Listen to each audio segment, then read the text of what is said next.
Let's talk about Bayo.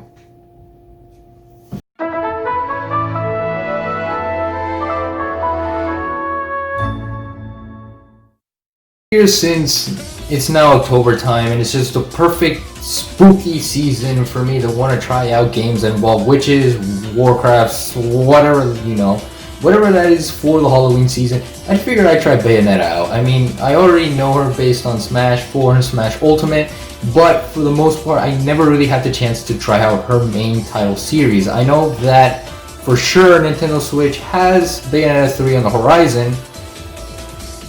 Wherever that horizon is, I have no idea, but for the most part, I at least have Bayonetta here on the Switch, as well as Bayonetta 2, which I'm currently playing as I'm doing this review. And let me just tell you something, Bayonetta is just one of those games that I actually really enjoy, and you'll see through it as we talk more about it. I mean, from the gameplay standpoint, from the story, from the cast of characters itself, Bayonetta is just a perfect game in terms of the hack and slash genre. I mean, it has everything you can ask for and more. The hack and slash genre has always been a very fun and arcadey style set of games, especially being the norm for some time in the early 2000s. I mean, after the success that was Devil May Cry series back in 2001, the very idea of a hack and slash was now beginning to be set in many developers' minds, giving us games such as God of War and changes in previous games such as Ninja Gaiden. That same level of thinking was no different for the developers at Platinum Games, as they wanted to try that genre out but without delving into too much of the same material. It is a known fact that most hack and slash games tend to be gritty and dark, as we see in these mainline games, but what Platinum Games did during that time was polar reverse. So came in the package known as Bayonetta, which released for Xbox 360 and PS3 on October 29, 2009 in Japan, and while in the West it was around January of 2010, being published by none other than Sega. Not only did it release, but it was also one of their very first mainline titles, as they were beginning game studio back in 2006 and 2007, all thanks to the help of Shinji Mikami, the main developer for the Resident Evil games back at Capcom, as well as Hideki Kamiya, who was also the minds behind Mad World, which released for the Wii. From there, Bayonetta began her journey into the hack and slash, which received great reviews by many who played it at the time. In fact, during the development phase of the game, Bayonetta was heavily inspired by most of the core gameplay elements that Devil May Cry 4 had in its gameplay back in 2008, while keeping most of the story and characters completely original. Kamiya himself also wanted a different feel to the game as well, making sure that the characters were much more stylish and fashionable this time around compared to other hack and slash characters, and specifically that a female character would take the role and have the ability to wield 4 guns for combat, thus changing things from a gameplay perspective entirely. And this was all thanks to the head illustrator Bayonetta, Maki Shimazaki, as we got to know the Bayonetta that we love today. Later on, Bayonetta will be ported over to many different consoles, including the Wii U, Nintendo Switch, PlayStation 4, Xbox One, and of course PC. Now for this specific review, I decided to tackle on the Nintendo Switch version of Bayonetta, which added a few contents from the Wii U port, which will be explained later on in the video. Now that we have a better understanding of Bayonetta though, I do want to tackle on a little bit more of its story, the cast, and its gameplay elements. And knowing Bayonetta herself, without further ado, let's dance, boys!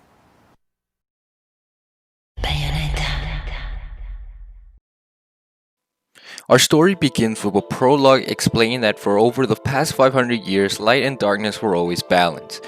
This was all thanks to the Lumen Sages, who protected the light, and the Umbra Witches, who protected the darkness, thus keeping the balance of heaven and hell all together.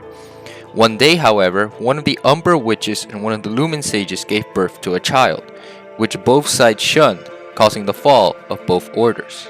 Flash forward to the present day, with our female character Bayonetta now having amnesia about her past, but hoping to find her answers and memories while trying to locate an ancient artifact called the Right Eye of the World. This is all because she learns through a friend of Inferno by the name of Rodon that the balances between the Trinity, Paradiso or Heaven, Purgatorio, and Inferno or Hell are all being shifted in one location, Vigrid, Europe. Learning about this herself now, Bayonetta makes her way towards Vigrid to find the cause and the artifact before the balance gets shifted completely, thus starting the main storyline plot of the game. During her travels in Vigrid, she crosses paths with a journalist by the name of Cheshire. The name is Luca. A name you'd better remember. Aboard Air Luca, Flight 001. This is your captain, Luca, speaking. To float in this town. The name is Luca! I mean Luca, who wants to expose Bayonetta for the thing that she is, a witch and murderer of his father 20 years ago. Then there is Cereza, a child who seemingly looks similar to Bayonetta's features and mistakes Bayonetta as her own mother, giving us such adorable moments throughout the game. Two things I hate in this world, it's cockroaches and crying babies.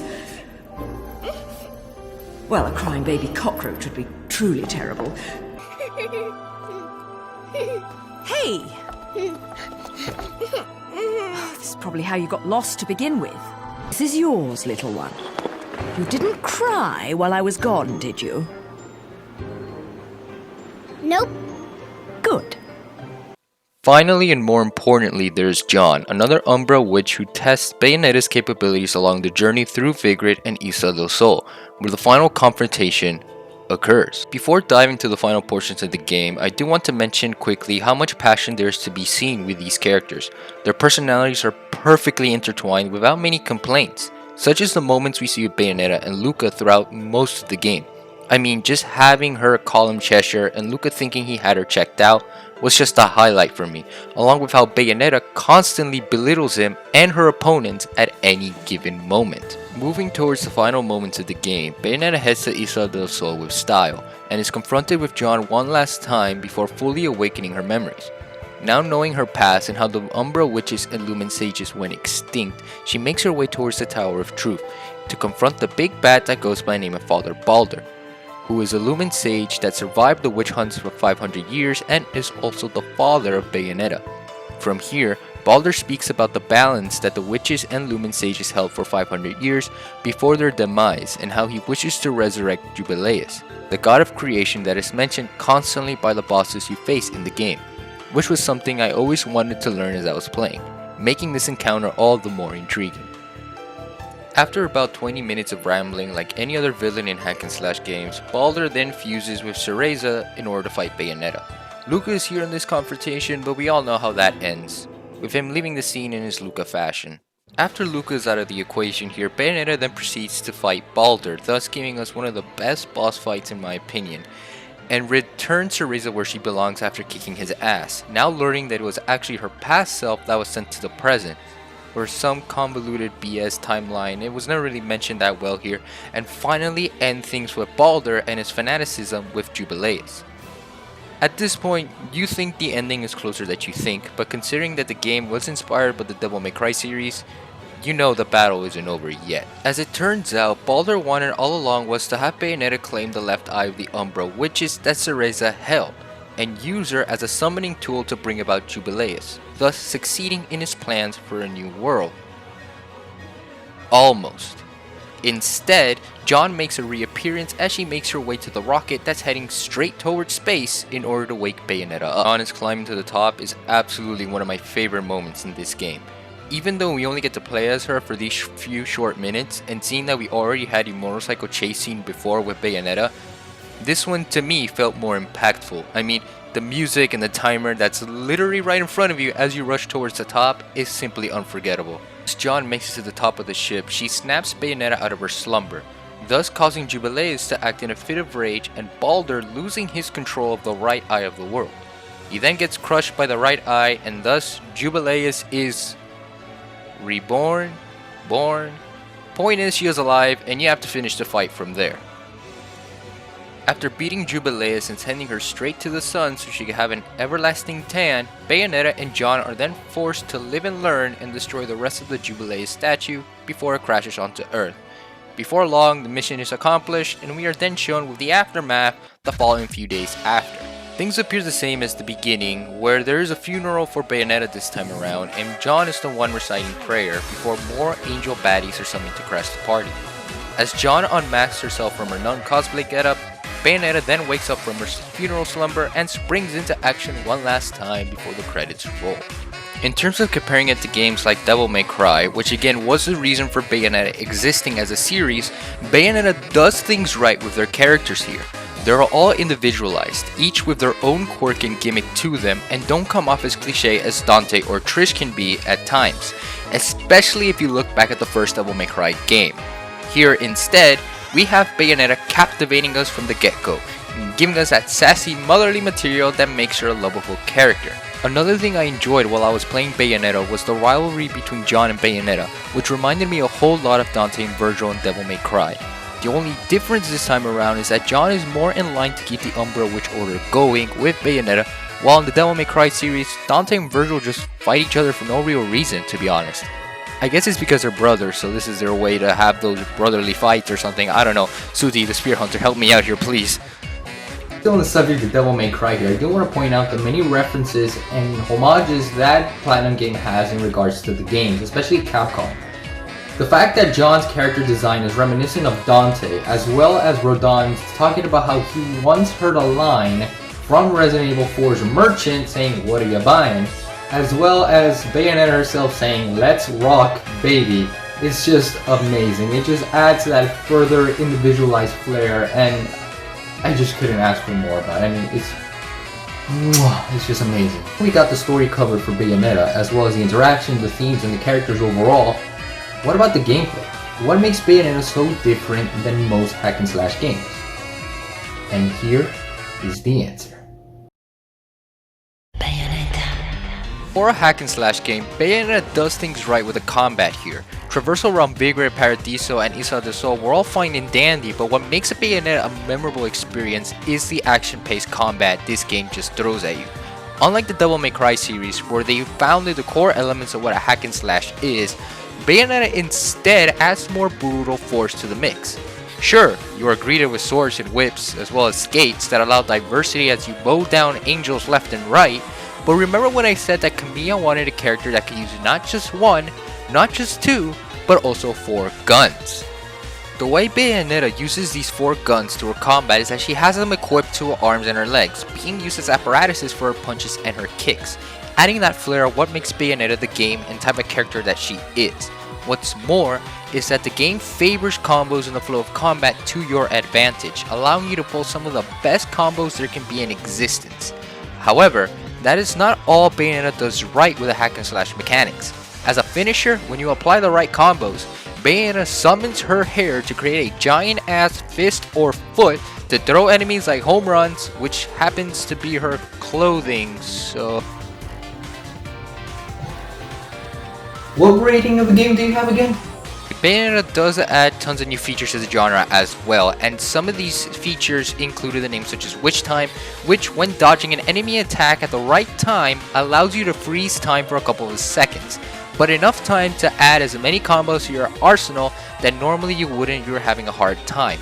This mechanic is amazing, and not only was it used for combat, but it was used a lot for exploration and moving towards that next section of the stage. That and also turning into a crow, a puma, and a bat for added traversal benefits. More is that there's what is called the torture attacks, which are special moves that Bayonetta can do as finishers against certain enemies. In order to have access to the torture attacks, you do need to fill up the magic bar that is below the health bar. Once that gauge is full, oh, you know it's time to wreak havoc, and that is exactly what Bayonetta does. Like, there's this one where she creates a guillotine and smacks them from the back before chop time, and it's so sick, I absolutely love it. Oh, you think you can come and defeat me? Let me pull out a chainsaw real quick and rev up the combat to my favor. Or, I can have you ride this horse before it's time you go bye-bye.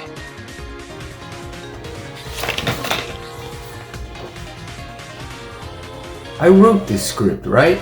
But what has to be hands down the MVP for the combat system here in Bayonetta are the climaxes, which are exclusive to boss fights and act as the finishers for them.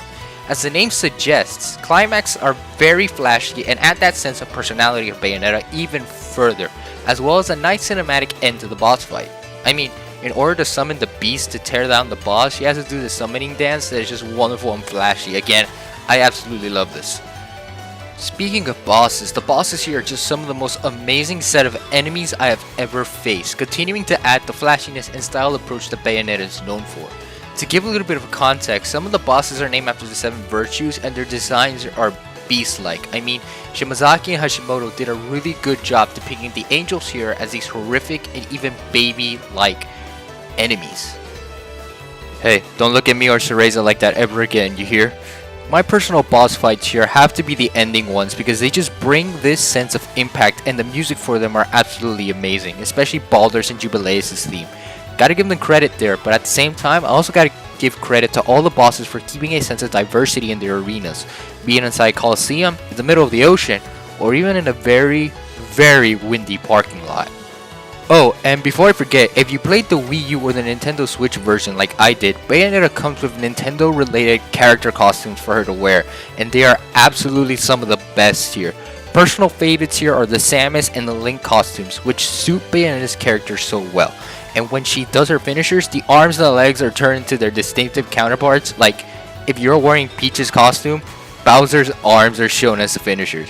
Again, I love this so much. The characters and the overall combat system that Bayonetta brings to the table in terms of the hack and slash genre, I mean, you have to give this game a try.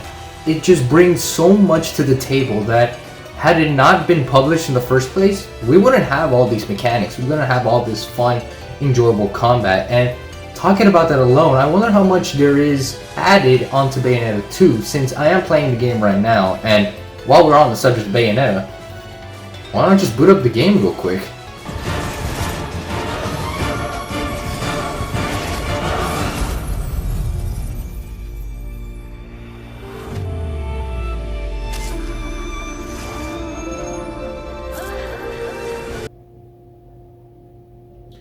Oh, this is going to be a very, very, very fun time. I'm going to hell, aren't I?